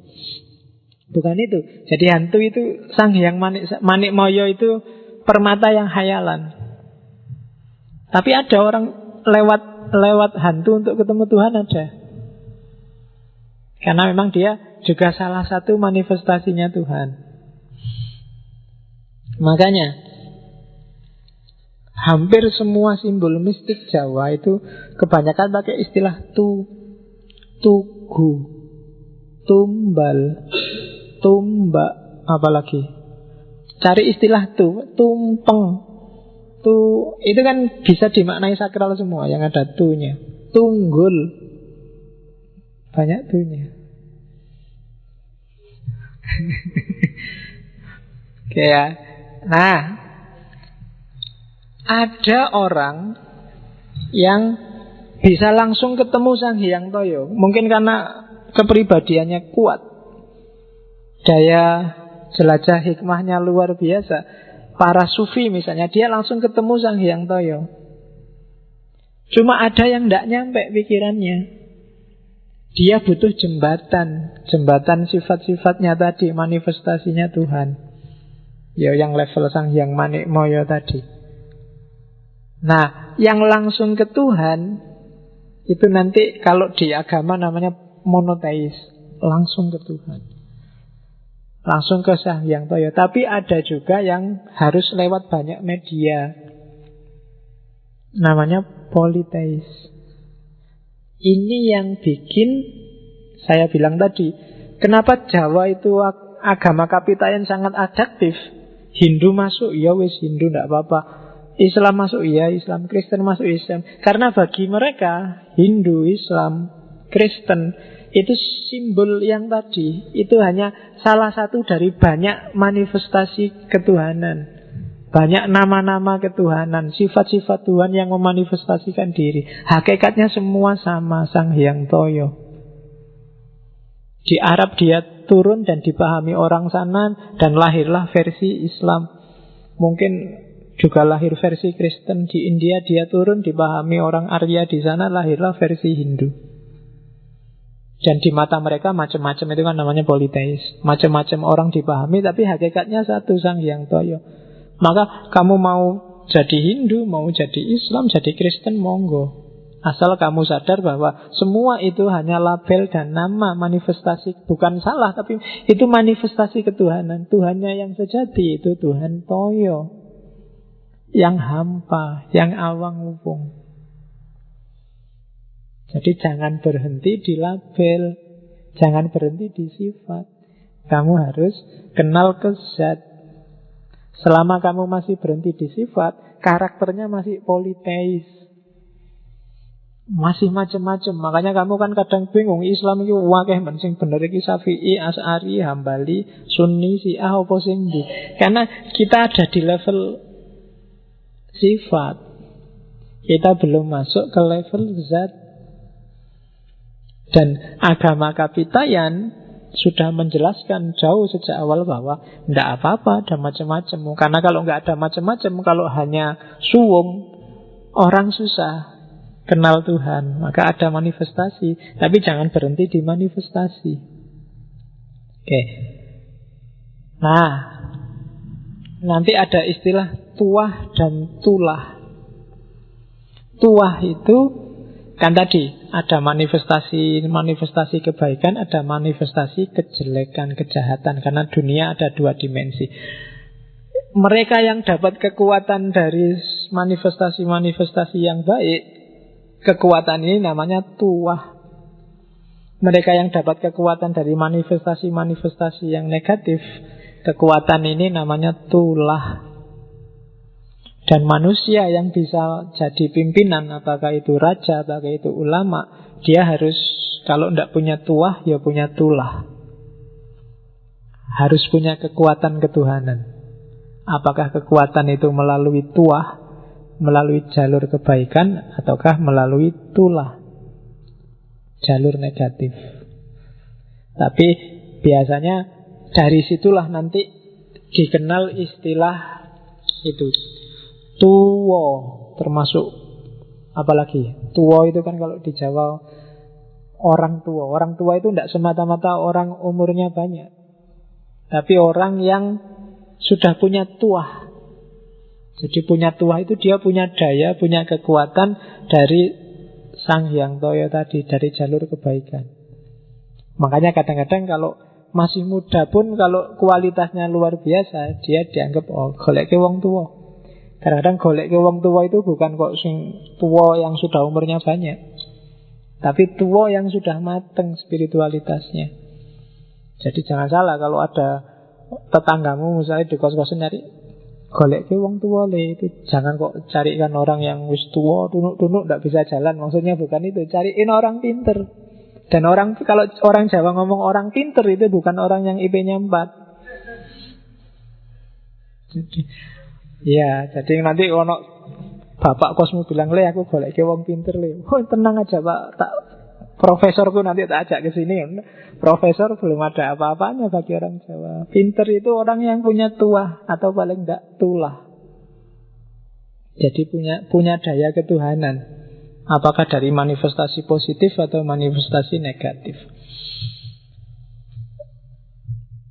Terakhir, tak jelasin cepet-cepetan. Ada 4 golongan manusia di agama Kapitayan. Yang pertama, manusia yang tutuk.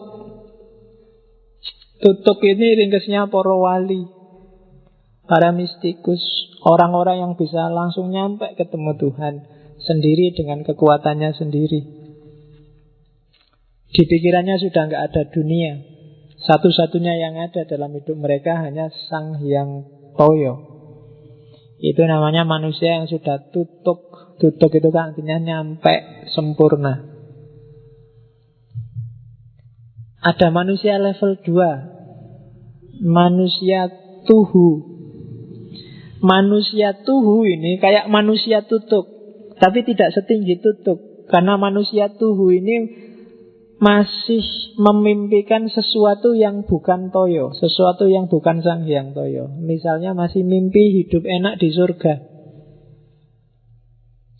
masih ingin ketemu bidadari. Tenang aja, besok mati kita ketemu bidadari puluhan, gak cuma 47, 27. Sak kapoke, sak njaluke misalnya. Kalau masih membayangkan itu, gak salah sih, gak jelek. Cuma levelmu masih di bawah yang tutup.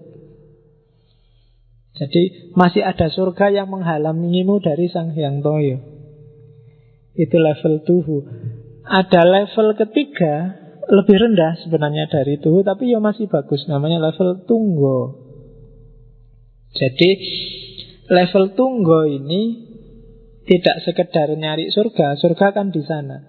Ini orang yang juga nyari kemuliaan duniawi, memanfaatkan tuahnya dan tulahnya untuk kepentingannya sendiri di dunia. Apakah kepentingan status sosial, kepentingan dihormati masyarakat, kepentingan itu berarti orang level ketiga. Namanya tunggo. Tunggo itu artinya tinggi, mulia. Orang ini di dunia biasanya dimuliakan, tapi di level spiritual dia sebenarnya level ketiga. Tidak sekedar pingin surga, dia juga pingin dunia. Meskipun pingin dunia dengan jalan agama. Itu level tunggal. Level paling rendah manusia tugul. Apa ono tune pokoknya. Kalau tugul ini awam. Karakternya tugul itu adalah tutut. Tutut itu orang yang cuma ikut. Bisanya dia taklid. Orang ini tidak terlalu ribut dengan Sang Hyang Toyo apa-apa. Yang penting dia nyari kebutuhannya di dunia. Jadi orang ini nggak bisa, kalau menyembah Tuhan dia butuh perantara. Akalnya nggak nyampe. Jadi dia butuh tu yang lain. Biasanya tunya untuk menggambarkan materi di naskahnya disebut watu. Dia butuh watu. Sehingga di kuil-kuil kadang ada kuilnya dewa siapa, terus ada patungnya. Itu sebenarnya untuk makom-makom tugul. Karena dia tidak bisa kalau nggak ada gambarnya. Kalau nggak ada perantaranya, akalnya nggak nyampe. Nah itu manusia level keempat. Kalau kalian juga begitu, wah kalau saya membayangkan Mekah, Pak, membayangkan Ka'bah, hatiku tersentuh. Berarti kamu masih butuh waktu. Jadi kamu tidak bisa ketemu langsung sama Allah. Masih banyak butuh media, masih banyak butuh waktu, masih banyak butuh yang duniawi. Dan orang tugul ini biasanya yang jadi kepentingannya adalah kepentingan dunia semata-mata. Jadi keinginan mereka, kebutuhan mereka, hasrat mereka itu aja yang dianukan. Itu biasanya manusia. Kalau di kita namanya awam. Tidak bisa dijelaskan macam-macam. Kalau mau dakwah ke level tugul harus untuk yang kebutuhan praktis. Sholatlah duha, nanti rezekimu lancar. Sholatlah tahajud, nanti kamu butuh apa aja mesti terpenuhi. Puasalah Senin Kemis, nanti dosamu setahun diampuni. Kayak gini-gini seneng orang makom tugul. Jadi cara berhadapan dengan Tuhan itu modelnya kayak dagang, negosiasi. Aku dapat apa? Kalau aku capek-capek sholat malam, terus aku dapat apa? Kalau aku capek-capek puasa Senin Kemis, imbalannya apa? Manfaatnya apa? Fadilahnya apa? Itu berarti makommu masih makom tugul. Ya, iya. Bukan tukul loh ya, apalagi bahasa Inggris. Tukul itu berarti 2 gol itu. Oke. Ya.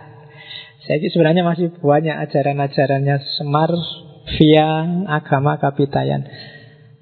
Next time, entah time-nya kapan, mungkin kita bisa ngobrol lagi tentang Semar dan Jawa. Saya kira itu ya untuk malam ini. Oke, mungkin sudah agak lama kita ngomong di dunia timur, dunia langit. Mulai minggu depan kita akan ngomong dunia bumi. Minggu depan sudah mulai Februari, jadi 1 bulan ke depan kita ke barat. Seperti saya bilang minggu lalu. Temanya adalah, kemarin saya ngomong ideologi. Karena saya lihat banyak yang istilah-istilah yang tiap hari kita omongkan tapi kamu tidak paham karepe opo. Yang pertama, liberalisme. Kan kamu sering alergi dengan liberalisme itu kan, sipilis itu kan apa yang diharam-haramkan itu. Coba kita cek apa sih sebenarnya liberalisme itu.